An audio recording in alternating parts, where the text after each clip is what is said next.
It's so lovely to be here. My beautiful, delicious relationship recently ended. And I was very much in a place of alignment at the time. And as we parted, it felt like the grid was already filling in with a new relationship with the same person. And the last few months we've been in communication. In general, I have been in alignment about it.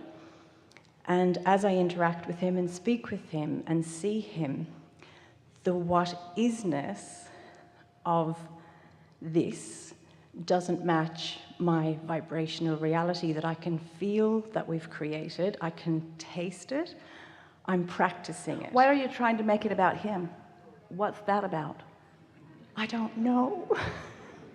We do. That's why I'm here. Well, if you were to say to us, my wonderful, beautiful relationship has ended, and then you were to follow that up with the words, because things are always working out for me. Yeah.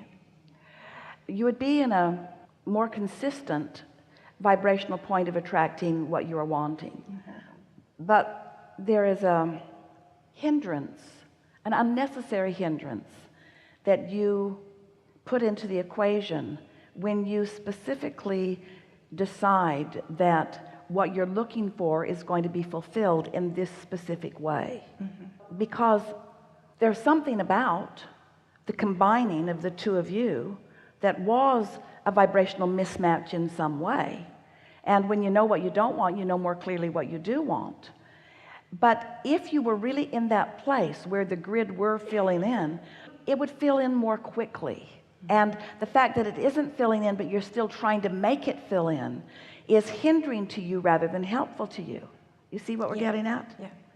So if you could become very general and just say, we have some questions for you. What is it about the specifics of that person that make you want to cling to that? Well, it's because that person is real. That person is someone that I can see and hear and smell and taste and touch. And in the absence of someone else, then that person is the logical one. But what we want you to hear, and your question comes at a perfect opportunity in the understanding of what's unfolding here. It's a condition, the person is a condition that's easier for you to perceive. And you're like almost every other human. You'd rather focus upon something that is real than on something that you believe is not real, by something that is tangible instead of something that is intangible.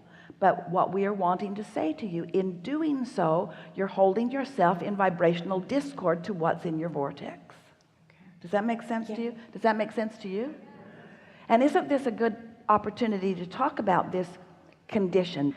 And we get it. Of course it is satisfying to lay your eyes on someone, to see them and hear them and smell them and taste them and touch them. Of course we get why that feels like more than imagining them or sensing them or finding the vibrational essence of them. We certainly do understand that, and that is in fact the reason that you're out here on the leading edge wanting to bring the intangible to the tangible. We agree with you. The tangible is way better. But when you make the tangible more important than finding that vibrational place, especially when you already have the history of moving away from that, you hinder your attraction process. Okay. Because last week when I interacted with him, I said that I think it's best if we don't see each other anymore, because it's easier for me to practice the vibration of what is wanted when I'm not looking at what is. And I know that's a condition. And Wait, but that's not accurate. Okay. It is easier for you to practice a vibration of what is wanted when you're looking right at it. You just don't believe that that which you're looking at is it. Mm-hmm. Okay. In other words, if you were looking right at it and you believed it, it would be happening. Mm-hmm. But you're looking right at it and not believing it. And that's what we're saying. You're too specific because there's too much history that is there. We'll give you a broader way of hearing this. Let's say there are 10 things that matter to you, and 9 of them are going really well. Most humans spend all their time thinking about the one that isn't. And so the basis of their vibration is all about that. Let's flip it a little bit. Let's say that 9 things are not going well and 1 is. You rarely find the one that is and give it your undivided attention. What's up with that? What's up with that? And what's up with that is that most humans, you think that you're here to find a problem and solve it. You think you're here to fix it. In other words, just sort of a normal human thing that you do where you want to think about that thing. But if you could get your mind off of that subject for a little while and just let your natural vibrational frequency about it, if you'd leave it alone, it's like the cork floats on the surface of the water. When you hold it down, you're holding it down, but when you let go of it, it floats back up. Well, if you could just stay off the subject of relationships, you'd float around here. But when you focus on it, you're pulling it down. Your attention to the specifics of that person is not improving your vibrational frequency. Now, our question to you is, can you feel that? Can you feel that? When you were saying to this person, we need to stop seeing each other, what was the reason for it? Because I feel bad when we're together? Because what I'm looking at is such a contrast from what I want. And what is it that you're looking at? The absence of what you want. Of the relationship. Yeah. And so what are you going to do about that? On the relationship stick, let's say there's 10 sticks and one of them is a relationship stick, and on the relationship stick, on one end of it is what is wanted and on the other end of it is the absence of what is wanted. When you pick up that relationship stick, the absence of what is wanted is dominant, isn't it? Yeah. So don't pick the stick up. Don't let it be the reason that you're offering a vibration. Are there any other subjects when you pick them up that they vibrate in a place that feels good? Yeah. Pick those sticks up, pick those subjects up, focus upon those things. Because now this is going to be hard to hear, and yet it's the easiest thing to hear, and yet it's hard to hear, and yet it's the easiest thing to hear, and yet it's hard to hear. Everything you want, no matter what it is, you want it because you believe you will feel better in the having of it. So it's the feeling better that you're going for. So this stick feels good, this stick feels good, this stick feels good, this stick feels good. Yeah, but that one doesn't. I think I'll pick that one up. Why are you picking that one up? Because I'm lonely. Well, thought you wanted to feel good. I do. Then why have you got hold of that stick? I don't know. Might be habit. I think it is habit. It's just habit. It just seems like this is what I should be thinking about because it's the thing that needs the most work. And isn't the thing that needs the most work what I should be focused upon? No. The thing that you should be focused upon is the thing that causes you to connect with source, that gives you clarity. What you're reaching for is the path of least resistance. The path of least resistance is the path to what you want. I think I'll pick up that stick. Is that the path of least resistance? Is that the stick of least resistance? No. It's the hardest stick I've got. Then why did you pick it up? I don't know. Put it down. I can't let go of it. I can't let go of it. But don't you want to be joyful? Yes. Does that stick make you feel good? No. Is that the stick of least resistance? No. Then put it down. I can't put it down. And the reason you can't is because it's been on your mind, because there's momentum going. But as you now get what your goal is, you will be able to put it down. Do you believe that if you put the relationship stick down, that it's like saying to the universe, never mind? Do you think that's what it means? If you don't think about it, then the universe will just say, oh, she's happy, just leave her alone.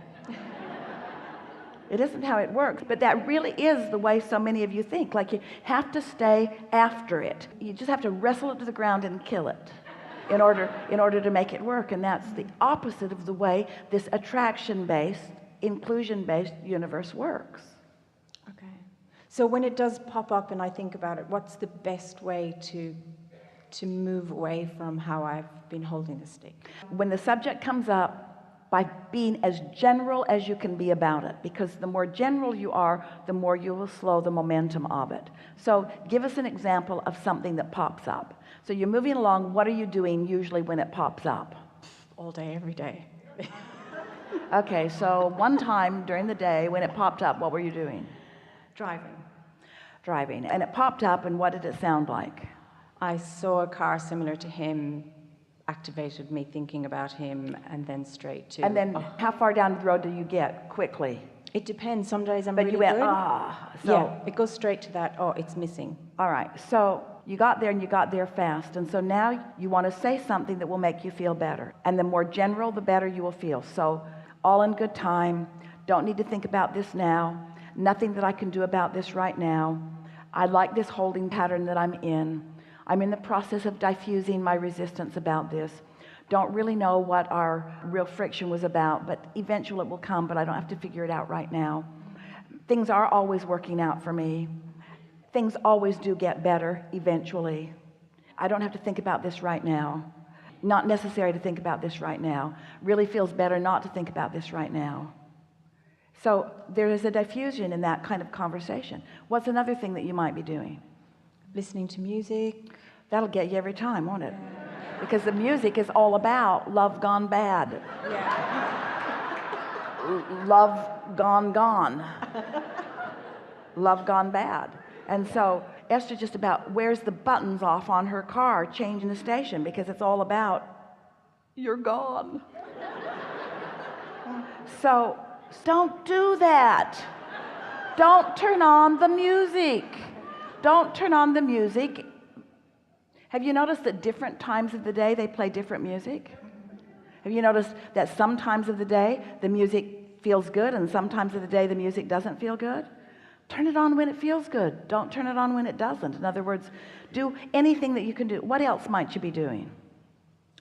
Sitting at home, or it just seems to be constantly, even being here, because he's been here with me before to see you in different locations. So it's kind of infused with my perception of us.